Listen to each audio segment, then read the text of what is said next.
মনে রাখবেন ভাঙ্গা জিনিসগুলোকে আল্লাহ এমনভাবে সুন্দর করে নতুন করে সাজাবে, আপনাকে এমন সুন্দর জীবন দান করবে, যারা আপনাকে নামাতে চেয়েছিল তারা আপনি পর্যন্ত আর পৌঁছাতে পারবে না। সুবহানাল্লাহ।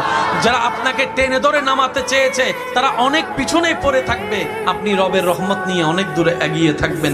মনে রাখবেন, শুধু একটু সয়ে যাবেন, একটু ধৈর্য ধরে থাকবেন, একটু সহ্য করে চুপ করে থাকবেন।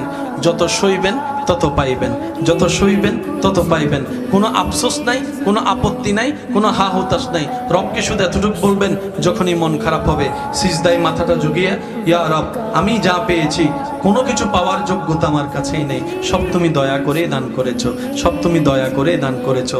একটা জিনিস পাওয়ার যোগ্যতা আমার নাই, এই চোখ পাওয়ার মতো যোগ্যতা আমার কাছে নেই, এই কান শোনার মতো কান আমার কাছে নেই। আল্লাহ, কোনো কিছুরই পাওয়ার যোগ্যতা নাই, তুমি দয়া করে দেখার জন্য দুইটা চোখ দিয়েছো, তোমার দরবারে শুকরিয়া। সুবহানাল্লাহ।